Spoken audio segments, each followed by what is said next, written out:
അപ്പൊ വിശുദ്ധ കുർബാനയെ വിലപേശൽ വസ്തുവായിട്ട് അവർ കൊണ്ടുപോവുകയാണ്. മാർക്സ് ഡിഫൈൻ ചെയ്യാത്തൊരു തൊഴിലാളികളാണ് വൈദിക തൊഴിലാളികൾ. വൈകാതെ പുതിയ സഭയുടെ പ്രഖ്യാപനം ഉണ്ടാകുമോ?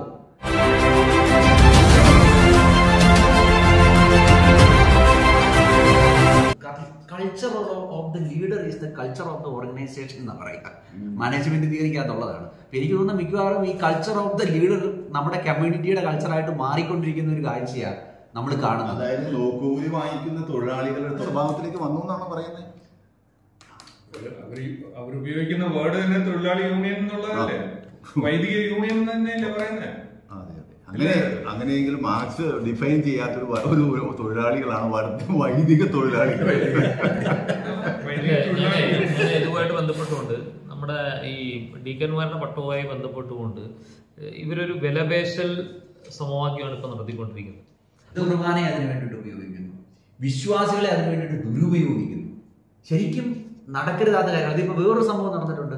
ഈ കലാപം അവിടെ നടന്നു കഴിഞ്ഞപ്പോൾ എവിടെയോ ഒരു മൂലയ്ക്ക് കൂട്ടിയിട്ടിരുന്ന ഒരു പ്രതിമ പൊടി തട്ടി എടുത്തുകൊണ്ട് വന്ന് അവിടെ പ്രതിഷ്ഠിച്ചിട്ടുണ്ട്. അപ്പൊ ഇതിനെക്കുറിച്ച് റിച്ചേർഡിന്റെ അഭിപ്രായം എന്താണ്? ഈ പ്രതിമ അവിടെ പുനഃസ്ഥാപിച്ചതിന് എങ്ങനെയാണ് നോക്കിക്കാണ്? എനിക്ക് പറയാനുള്ളത്, ഈ പ്രതിമയെ ആരെ പറ്റിയാണോ ഈ പ്രതിമ, അദ്ദേഹത്തിന് വത്തിക്കാൻ ഒരു സമയത്ത് അദ്ദേഹത്തിനെതിരെ നടപടി ഉണ്ടായ ഒരു വ്യക്തിയാണ് അദ്ദേഹം. അതിനു മുമ്പേ നമ്മുടെ കർദിനാളൊക്കെ ആയിരുന്നു, ഈ അതിരൂപതയെ ഭരിച്ച് അല്ലെങ്കിൽ ഈ സഭയെ ഭരിച്ച ഒരു വ്യക്തി തന്നെയായിരുന്നു. പക്ഷേ അദ്ദേഹം കത്തോലിക്ക തിരുസഭയുടെ കൂട്ടായ്മയിൽ നിന്ന് ആ കത്തോലിക്ക തിരുസഭയെ അതിൻ്റെ വ്യവസ്ഥകളെ അനുസരിക്കാതെ, റോമിനെ അനുസരിക്കാതെ മുന്നോട്ട് പോയപ്പോൾ അദ്ദേഹത്തെ മാറ്റി നിർത്തേണ്ടി വന്നു. ഇപ്പോൾ അദ്ദേഹത്തിന്റെ പ്രതിമ അവിടെ സ്ഥാപിക്കുക എന്ന് പറയുമ്പോൾ അതിന്റെ പിന്നിലുള്ള ഗൂഢാർത്ഥം എന്താണെന്ന് വെച്ചാൽ, അവർ ഓപ്പൺലി ചലഞ്ച് ചെയ്യാണ്, വത്തിക്കാനെ ചലഞ്ച് ചെയ്യാണ്, ഇദ്ദേഹമാണ് ഞങ്ങളുടെ എറണാകുളത്ത് അപ്പനിപ്പം. എറണാകുളത്ത് അമ്മ എന്നുള്ള മാറി അപ്പനെ കൂടെ പ്രതിഷ്ഠിച്ചു. ഇദ്ദേഹമാണ് ഞങ്ങൾ ചലഞ്ച്, നിങ്ങളെ ഞങ്ങൾ ചലഞ്ച് ചെയ്യാണ്, വത്തിക്കാനെ ഞങ്ങൾ ചലഞ്ച് ചെയ്യാണ്. അതാണ് അവർ കാണിച്ചു വെക്കുന്നത്. തീർച്ചയായിട്ടും എനിക്ക് തോന്നുന്നത് ഇതിപ്പം ഓരോ ദിവസം ചെല്ലും തോറും ഇതിങ്ങനെ ഇവോൾവ് ചെയ്ത് പട്ടത്തേൽ തുടങ്ങി അരമന കയ്യേറുന്നതിലേക്ക് എത്തി, അവിടെ നിന്ന് പ്രതിമ സ്ഥാപിക്കുന്നതിലേക്ക് എത്തി. ഇനിയിപ്പം അടുത്തത് അധികം വൈകാതെ പുതിയ സഭയുടെ പ്രഖ്യാപനം ഉണ്ടാകുമോ? എന്താണ്, എങ്ങനെയാണ് നമ്മൾ ഇതിനെ നോക്കിക്കാണുക? നമ്മള് ഇതൊരു ടാക്ടിക്കലായിട്ടുള്ള മൂവാണ്. നേരത്തെ പറഞ്ഞല്ലോ, ഇപ്പം പാറേക്കാട്ടിലിന്റെ പ്രതിമ അവിടെ സ്ഥാപിച്ചു എന്നാണല്ലോ പറയുന്നത്.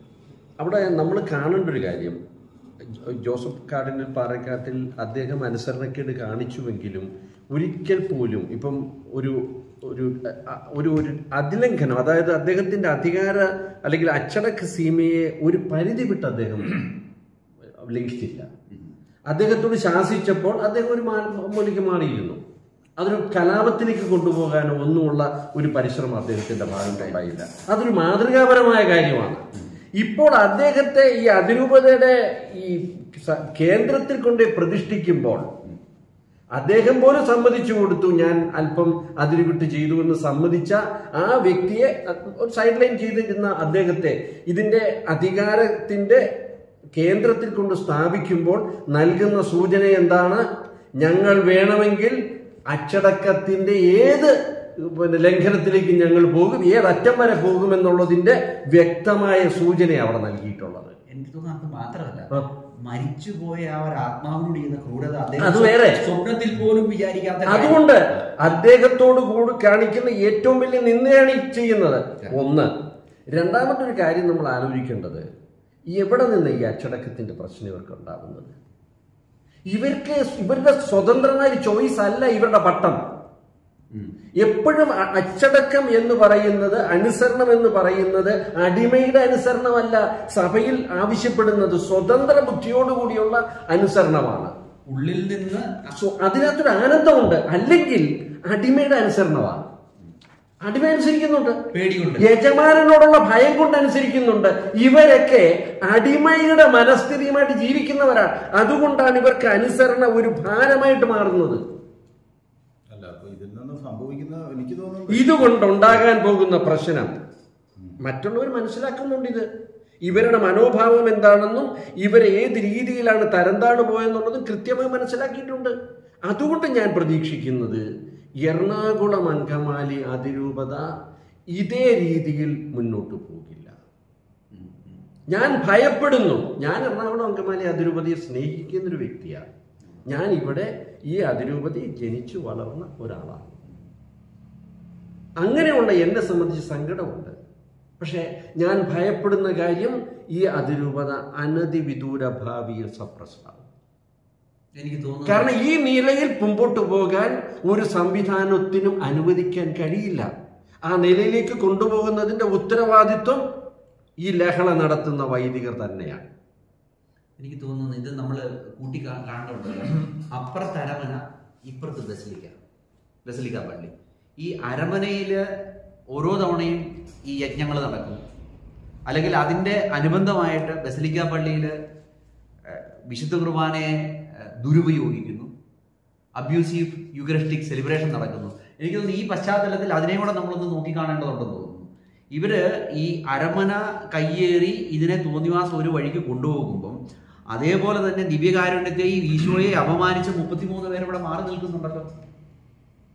തീർച്ചയായും. അപ്പൊ ഇവരെ രണ്ടു കൂട്ടരെ ഒരേ കാറ്റഗറിയിൽ തന്നെയല്ലേ പെടുത്തേണ്ടത്? ഒരു സംശയമില്ല. 2 വർഷം മുമ്പ്, ഏകദേശം 2 വർഷം മുമ്പ് 2022 ഡിസംബർ മാസത്തിലാണ് ഏകദേശം 33ഓളം വൈദികർ ചേർന്ന് 16 മണിക്കൂർ കണ്ടിന്യൂസ് വിശുദ്ധ ബലി എന്ന രീതിയിൽ അവരർപ്പിച്ച അബ്യൂസീവ് യൂക്കറിസ്റ്റിക് സെലിബ്രേഷൻ. അതിനെപ്പറ്റി കൂടുതൽ ഡീറ്റെയിൽസ് ഇവിടെ പറയേണ്ട ആവശ്യമൊന്നുമില്ല. അത് വളരെ വ്യക്തമായിട്ടുള്ള കാര്യങ്ങളാണ്. അത് ലോകം മുഴുവനും എല്ലാവരും കണ്ട കാര്യങ്ങളാണ്. അവർക്കെതിരെ നടപടികൾ ഉണ്ടായേ തീരും. കാരണം എന്താണെന്ന് വെച്ചാൽ അവര് സത്യം പറഞ്ഞാൽ അഭിശപ്തരാണ്. ഈ സഭയ്ക്ക് അവരെ കൊണ്ട് അങ്ങനെ മുന്നോട്ട് പോകുന്നത് ശരിയല്ല. കാരണം അവര് അത്രമാത്രം ഉതപ്പാണ് ഈ സഭയിൽ ഉണ്ടാക്കിയിരിക്കുന്നത്.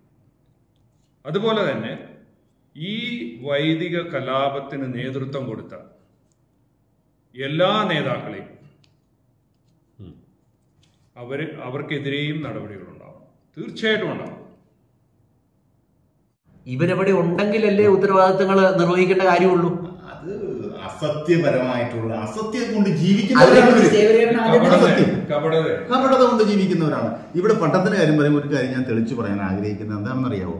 പട്ടം കൊടുക്കുമ്പോൾ 2 അഭിപ്രായങ്ങൾ പറഞ്ഞു. ഒന്ന് സിഗരേട്ടൻ പറഞ്ഞു, വളരെ നല്ല കാരണന്മാര് ആഗ്രഹിച്ച്. ഇപ്പൊ കാരണന്മാർ പറഞ്ഞാലൊന്നും ആരും പട്ടത്തിന് പോവില്ല. അവര് സ്വമനസാലെ വന്നവരാണ്. ഭൂരിപക്ഷം പേരും അങ്ങനെ തന്നെ ആയിരിക്കും.